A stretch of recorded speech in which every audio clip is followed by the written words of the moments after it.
It was time to enter the Queen's house, home of the beloved necklace targeted by gentleman thief Jean Lupin.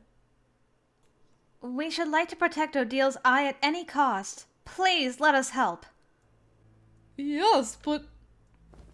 Will you still deny us even after I show you this?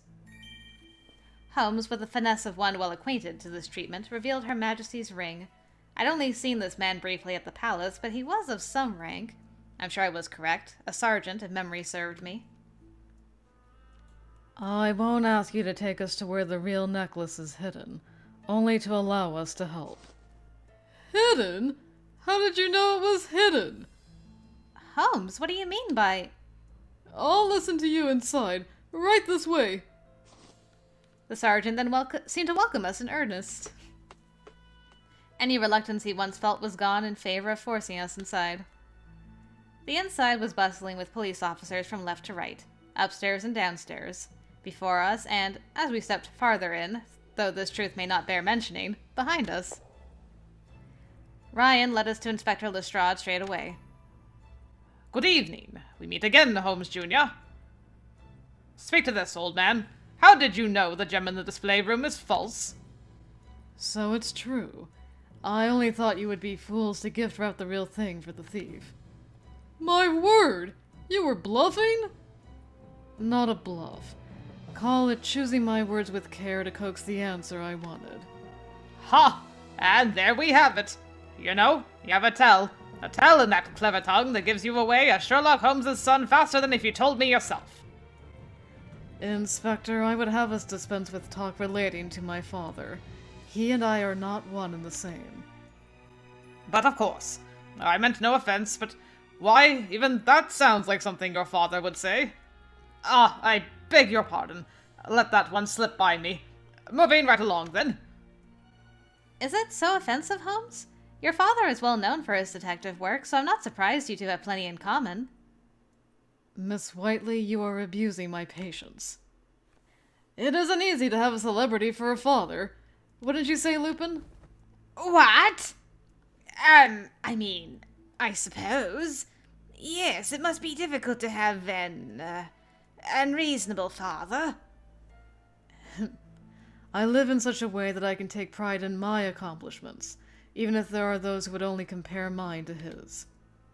And my pride will not escape me.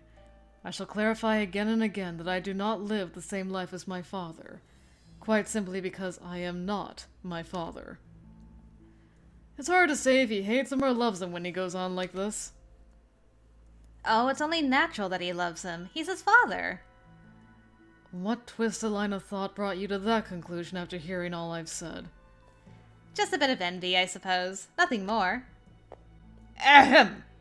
My boy, if I could explain the plan. Our apologies, Inspector. Please do so. As you have concluded by your own wit, the necklace in the display room above is false. The real one is hidden in another location. Finally! Tonight is the night we will see that cunning thief locked up behind bars.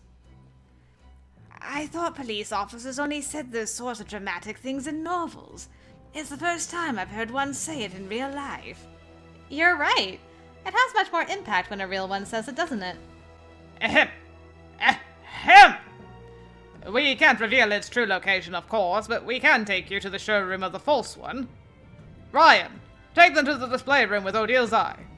Yes, sir! Our conversation now done, the inspector fled into the sea of officers, and the sergeant escorted us with pride in his step to our next destination.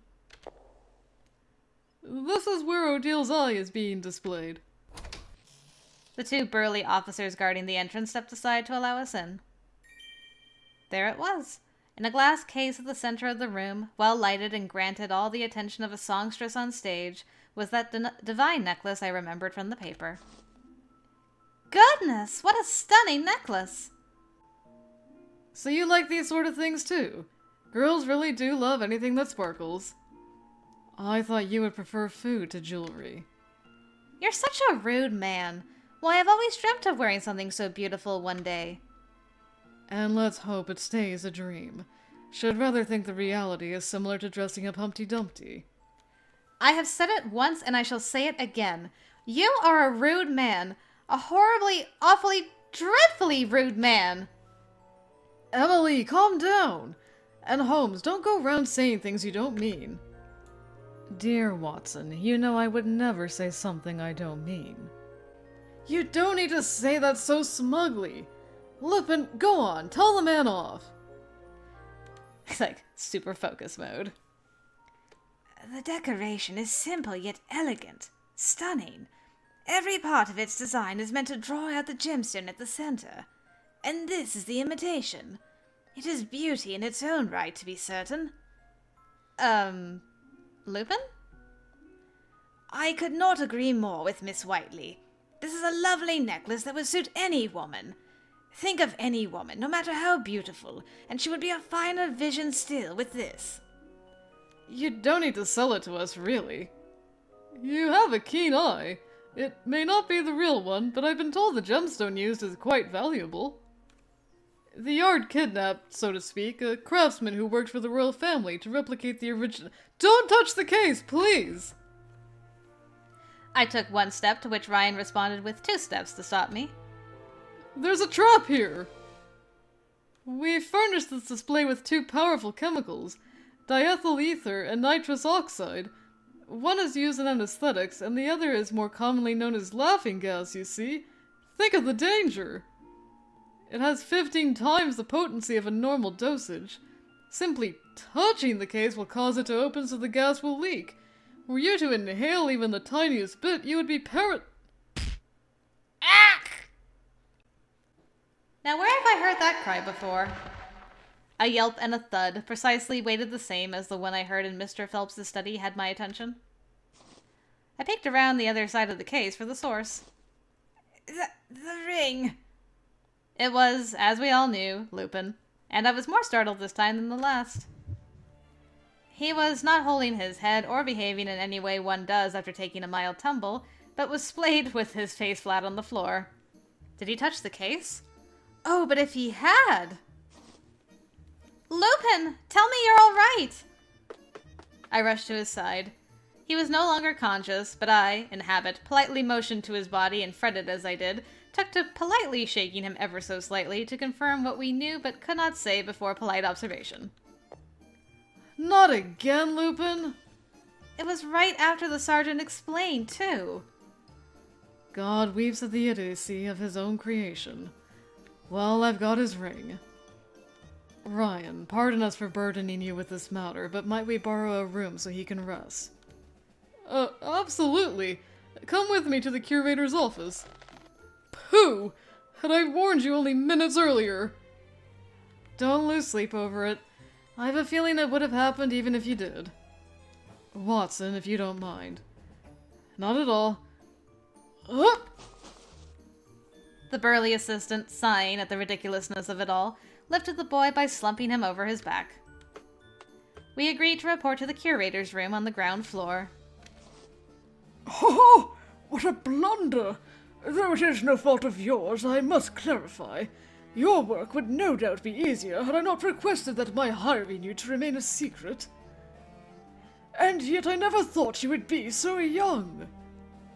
Your surname is Holmes, so I assume the man I hired was the Sherlock Holmes. Holmes did little to mask his dislike of the comment. The curator was an elderly man who was very good-humored about the situation, and after volunteering the sofa for Lupin to rest, he served us all tea. I hope it isn't a problem that we've barged into your office, and here you are serving us tea as though we're guests. Think nothing of it. With so many officers scouting the museum, I've much time to spare for the present. It is also my pleasure to have such a charming student come visit me. I'm charming? Oh, nonsense! You're making me blush. What is the matter with you? He doesn't mean you, and why does thinking so please you? Better to be charmed than staring daggers. Don't look so bitter before a client when all he's done is mistaken you for your dad. Watson is right. Everyone makes mistakes. It won't do you any good to hold it against them. Think of the positives. Laugh it off. Making fanciful excuses for your own failings is an excellent way to stop working towards any achievement at all. Sir, may I ask you something in relation to the works exhibited here? please do. I've been a curator here for over 20 years. There's not a thing you could tell me about this place that would take me by surprise. Very well. Might you confirm a piece with this name exists in the building, then? So swiftly had Holmes taken out the note and presented it to the curator that I hadn't realized what he was doing until he received an answer. Yes. Yes. That painting is being exhibited in a room on the top floor. The inspector has been persistent in his questions about that room. Are there any hidden passages? No secret doors, are there? I'm in your debt. You've been most helpful. I've been watching over that painting and the necklace Jean Lupin targets for as long as I can remember. I know they belong to this nation and not this building, but I shudder to think of them being mishandled by those who would do them harm. That is precisely why I called upon your services. It is a selfish act of a mere employee, but I beg that you prevent this theft. You needn't fear. No one will steal Odil's eye tonight. Or ever. What confidence! And I'm so pleased to hear it. Do you already know what Lupin Jr. will do? And what of the thief who stole Mr. Phelps's prized earrings? Indeed, I know the answer to both of these things. Not only does a single suspect come to mind, but I know he'll be making his appearance tonight, for he has yet to understand that Lupin Jr. is only using him to do his dirty work. All I lack on these cases is conclusive evidence. 4 days ago, the light in the room was still broken. It shouldn't have been possible to know what color the gemstones were without being explicitly told. That should have been the first time he saw them. Unless... But we have all the evidence we need, don't we? We do. Do you recall what we were told at the mansion? Get him, girl. A lone pair of footsteps echoed in the otherwise empty display room on the top floor. It was by the light of the moon that one could see a figure making their way across. This room was where the true Odil's eye was hidden, and this figure who stood within reach was an officer. He surveyed each and every painting he came across with a lamp in his hand. Only when in front of one particular painting did he stop at last. Its name was the goddess Ariadne. The officer placed the lamp on the floor gently to avoid noise, and then, with a greedy and prideful countenance, reached towards what was to be his reward. When he could nearly touch that which he desired... Stop right there! The painting, as well as this man with his outstretched hands, were surrounded by us in Scotland Yard. I cannot proclaim to be an expert on gemstones. Holmes stared directly into the eyes of the culprit. However, I know one thing to be true from our class studies. The gemstone used in Odil's eye was also used for a pair of earrings. That which is known as Odil's tears. It was upon receiving a request regarding Mr. Ernest Phelps' missing earrings that I divined the two separate cases had, in fact, one answer. You knew Mr. Phelps on the other half of Odil's eye, didn't you? It was the only reason you became friends with him. And since you wanted both for yourself, you conceived a plan with none other than a gentleman thief to steal the necklace. You must have tempted him with ownership of a complete blue diamond. Isn't that right, Mr. Frank Sutton? Ludicrous! First of all, in what manner could I contact Lupin? Oh, a number of possibilities come to mind. The most likely would be you picked a day when he declared one of his thefts and made attempts to meet with him during the act. The goddess now looked down upon her admirer, a criminal, a man whose face was no longer obscured but remained excited with pride even when cornered. He barely resembled the kind soul who cared for Ernest Phelps. Frank Sutton remained where light first revealed him. In the seconds that passed, he did not blink, and so his eyes were fixed on Holmes, whites large, black pupils small, and his glare sharply reinforced by an open smile deprived of warmth. Something struck me as foul when Mr. Phelps described how the officers left without conducting a proper investigation. Their efficiency leaves a lot to be desired, but the Scotland Yard I know does make a modest effort. Now, Holmes, you didn't have to say it like that. I wondered, could the officers at the scene have been imposters? Mr. Sutton, you explained that you were the one who telephoned the police instead of Anna when you happened upon her at the entrance. But that wasn't quite the case. After stealing the earrings, you waited for Anna, ready to make your coincidental appearance. When the time came, you didn't call for the yard, but for your co-conspirators dressed as policemen. And how, in this situation, could I have stolen the earrings? Is it so unbelievable that the officers I called were useless? There is no scenario I can think of in which I had access to the safe. Blast it! After you arrived, you worked to calm everyone down, then inspected the mansion for any other stolen articles. That's correct, and I found the window of the study was left open. That's where the thief must have escaped. Impossible. Next to the window is a species of tree I happen to have at my own mansion. It's easy to climb up, but to climb down is far too difficult and time-consuming to make use of during a theft. All the branches and leaves grow upwards towards the sky, so they stick and prick your body.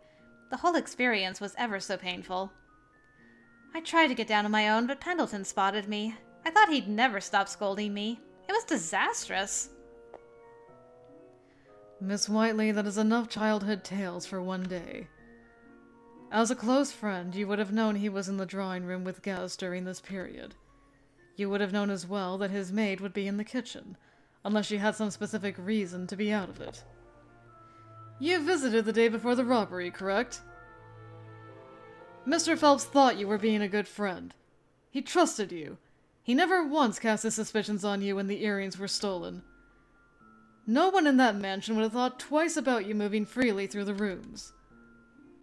You took advantage of this and secretly unlocked the study's window the day before the robbery. On the day of the robbery itself, you intruded through the window whilst Mr. Phelps was in the drawing room and stole the earrings. My belief is that you lured him into opening the safe as a means of creating an alibi for yourself in the future. If you only just arrived with hunting book in hand after the theft was discovered, then by the victim's view, you could never have been present when the theft occurred. What you didn't anticipate was Mr. Phelps using the safe to retrieve his promissory note. He discovered the theft before you were comfortably able to take your leave. At most, you could rush to the entrance and play as though you'd only just arrived. It was there you met Anna. I will admit, planting into the mind of everyone who would listen that the thief escaped through the open window was brilliant. A vulnerable mind is twice open to deception. Next, you had your partners in uniform check everyone to see if they possessed the stolen earrings, and by doing so, you were able to hand them off so they could take them from the mansion. Even if, for some reason, you were suspected and your belongings checked, the earrings would no longer be there to implicate you. You would be cleared of any potential wrongdoing. But only Ernest knows the combination to open the safe. It simply isn't possible for me to open it. True. Mr. Sutton, am I correct when stating that you know the light in the study has been broken for a week? And the first time you saw the earrings was 4 days ago after dark? And? What of it? The room must have been nearly black when Mr. Phelps went to open the safe. That's terribly inconvenient when one has a dial lock, which must be slowly twisted in a very specific order. Were he to make any mistakes in that dark, dark room, he would have no choice but to start again at the beginning. It's a very impractical thing to do, most would say. I imagine you, being such a good friend, said something like this. Shall I shine a lamp on the dial to make it easier? Mr. Phelps is a trusting individual who would not decline an offer from a friend, something you discreetly took advantage of. This was how you learnt the combination without being told directly. Why, you didn't need to be told directly. I would wager you were the one who broke the light, too. A perfect plan, and still you were caught. Evidence! Where is your evidence? Can you prove beyond circumstance that I am your thief? That I stole your earrings? The evidence is your testimony. What? Upon our initial questioning at the mansion, you had this to say. They're a timeless design made of silver. Each one is befitted with a blue gem at its center. So I did. Where's the evidence? Mr. Phelps only told you, again by your own testimony, that the earrings belonged to his grandmother and served as a memento. I still see nothing wrong. How did you know the gems were blue? Because Ernest showed them to... No! Mr. Sutton, recall what we have previously established. The light in the study has been broken for a week. At the moment he showed you the earrings, you would be unable to tell their color from the light you had. No one could. After all, the ornamental lamps Mr. Phelps collects are all made using colored glass. If that was the only time you saw them, then how could you have possibly known what color they were? The only explanation is that you're the one who stole them. You knew they were made of the same blue diamond as Odil's eye. From the very beginning, you knew the true value of Odil's tears and had every intention of making them yours. Damn it all! Mr. Sutton fell to his knees. If only he hadn't called for you detectives over a reason as imbecilic as missing a keepsake. How did you even find this place? I'm only here because he used you. That's why. Holmes presented the crumpled paper he had lightly rubbed with charcoal to the criminal. 7 p.m., 10:09. Retrieve from behind Ariadne at the Queen's house. I set fire to that paper. Why do you have it? This remnant was in the same room as the safe. He must have been hoping a clever someone would chance upon it. Perhaps you think it was he who hid the necklace behind the painting after he stole it, but that's where you're mistaken. This is where Scotland Yard hid it in order to trick Lupin Jr. He learned of the true whereabouts himself and then passed that information along to you as bait. It is here, the location only known and guarded securely by the police, where you would come. Certainly, he must have impersonated an officer, discovered the necklace's location, and passed this information to you through that note. What other reason would such a note be left in Mr. Phelps's mansion if not for his fellow thief to find? I'll give you that I discovered the note in my pocket directly after you left. God! This madness, it's all a mistake! That devil is the one responsible for this! I was only following orders. He is the money grubber! He is the thief! Do you believe you can worm your way out of this? We've looked into your background. You're part of a gang of lowly thieves who have stolen money, fine arts, and accessories throughout London. You are also suspected of 3 robbery homicides. But... You and your partners can try all you like to cover up your crimes.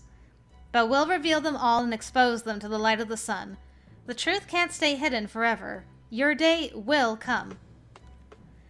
Inspector Lestrade stepped towards Mr. Sutton to conclude the matter once and for all. Frank Sutton, you are hereby under... You can't take me! What? Inspector! In a flash, the horrid man grabbed Inspector Lestrade and pulled. The surrounding officers attempted to charge, only for their first step to be in vain. Mr. Sutton thrust the inspector forwards to block the view of Watson and Holmes, and used the moment to take me next. Ah! Watch out, Emily! Miss Whiteley! Out of my way, or I'll slice the girl's throat! I felt the burn of steel pressing into my neck. With me as his hostage, he edged backwards towards the balcony. Holmes! Emily's going to be taken at this rate. Surely you have a plan? Ugh. How can this be? I have to stop him! I must do something! But then you see, this chaos was subdued by a fantastic turn of events. Absolutely fantastic. I can't wait for the music to start. Excusez-moi, mademoiselle, messieurs. It is I, Jean Lupin. Yes, the gentleman thief himself, and I have taken the necklace you call Odil's eye. A new voice called to attention everyone in the room. There it is.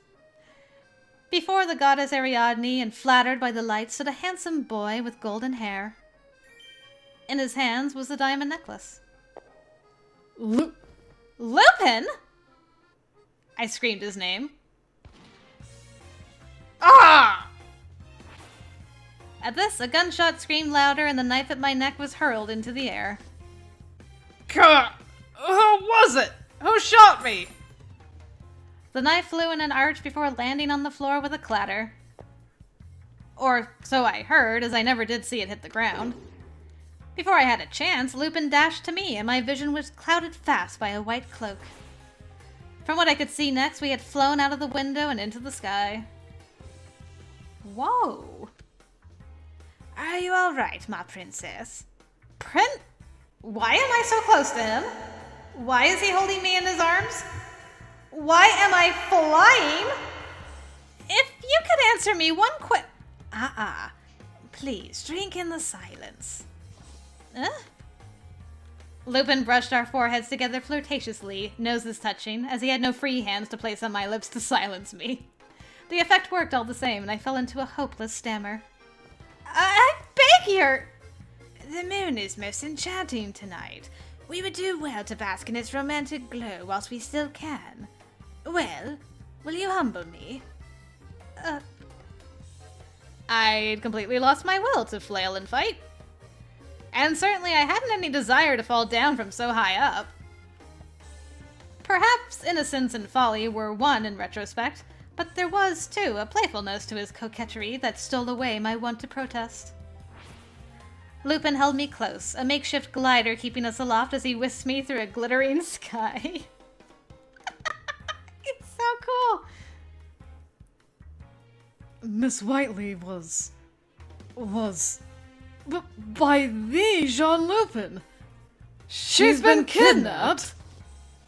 Let go of me, you sod! Don't you touch me! May we, Holmes?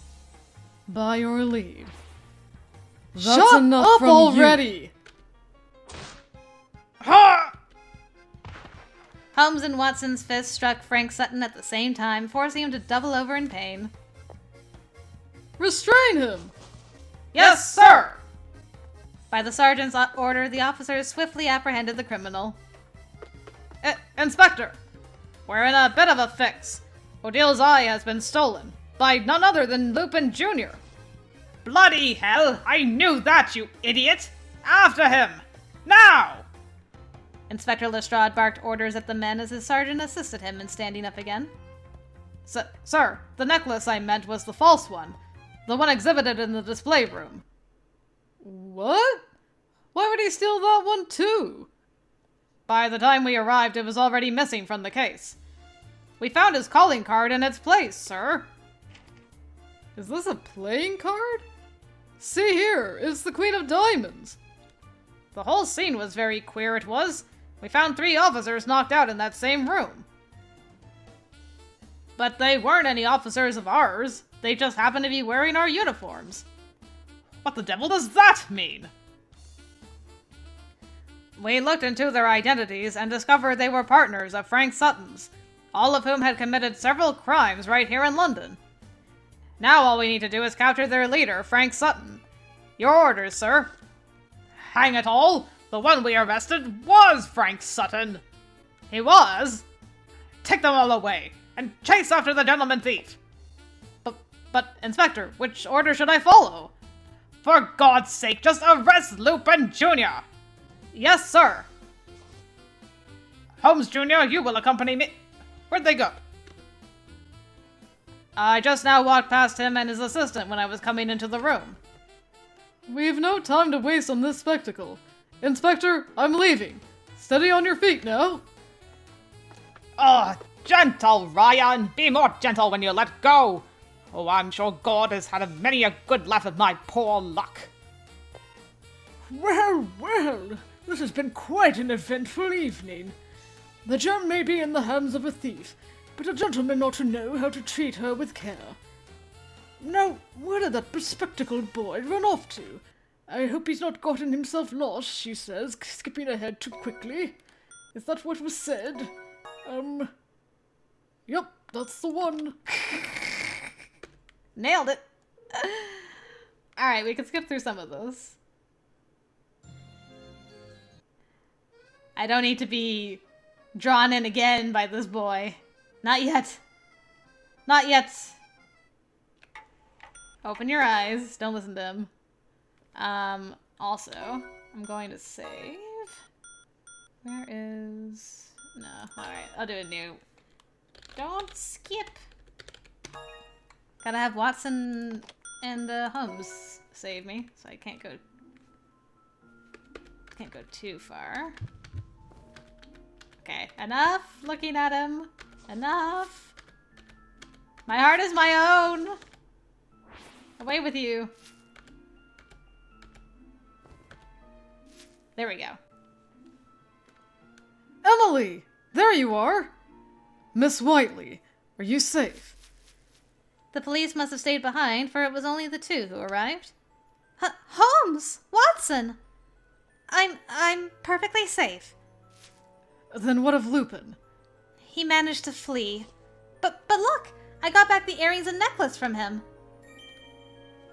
I removed both sets and entrusted them to him. So you did! You're a marvel, Emily! We shall let the inspector know this. We can, I suppose, but he really got us this time. In his hand, Holmes clenched Odil's eye with an unpolished grip. What do you mean? He didn't see what happened, did he? Holmes, listen. I didn't expect that would happen. He then vanished before I knew it, and... What are you blabbering on about? Don't tell me you haven't noticed. This necklace is an imitation. What? It is! Indeed. There's a relief of England on the back. That can only mean it is the false one Scotland Yard had made. This is awful. No! Emily, what's wrong? How could this be? After so much work, the realization stunned me so that I lost my strength and collapsed to the ground at once. As I did, I noticed a card fluttering to my feet. Huh? What could this be? Watson picked it up. The Queen of Hearts. So he stole it just as he said he would. Excellent. The loss is mine.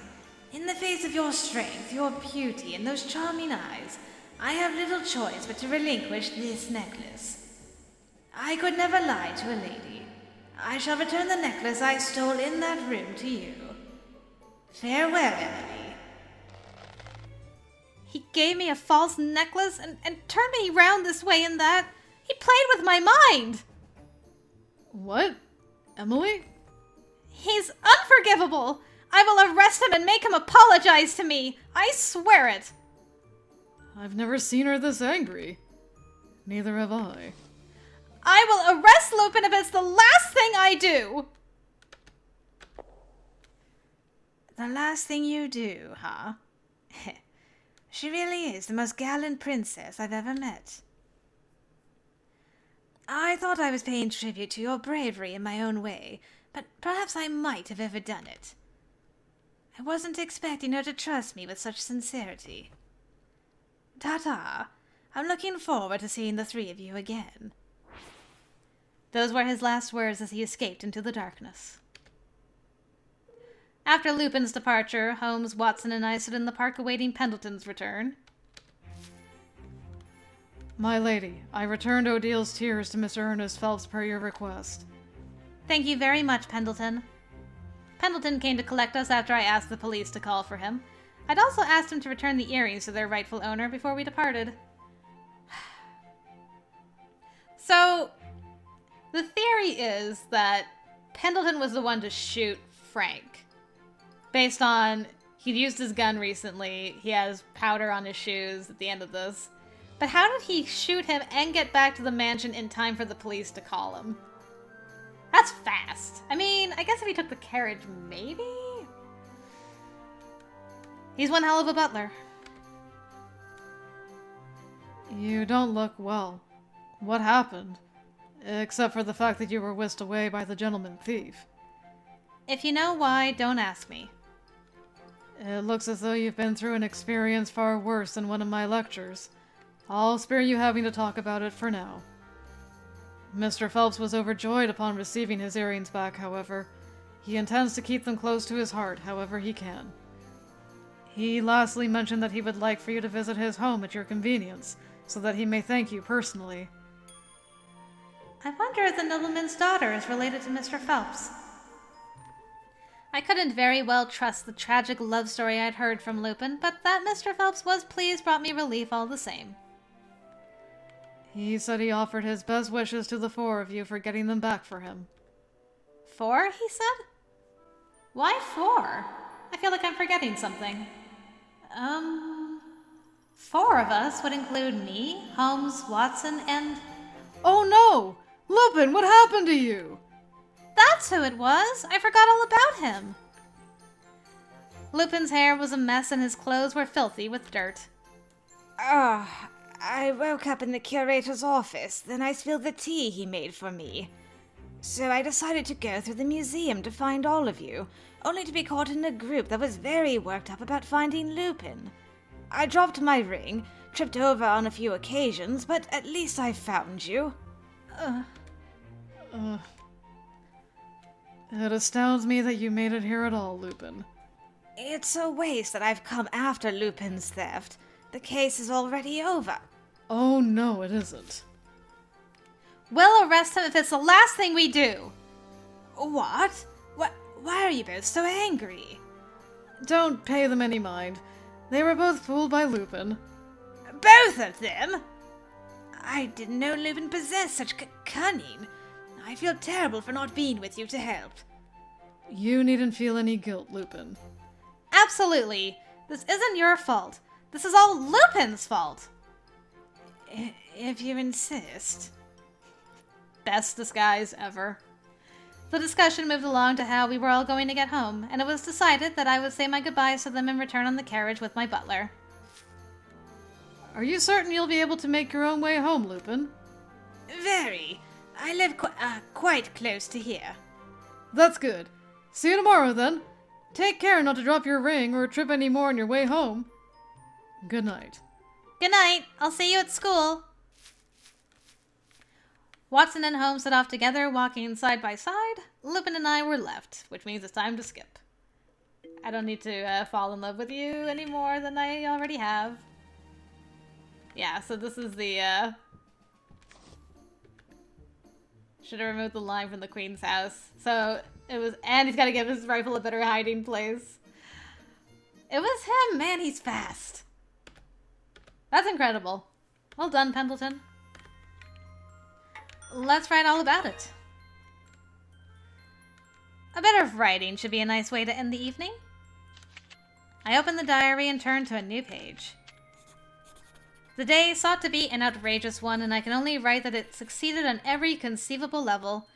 Of note would be my participation in the case of the Queen's house, which involved the museum being targeted by a gentleman thief who is called Jean Lupin. Excusez-moi, mademoiselle, messieurs. It is I, Jean Lupin.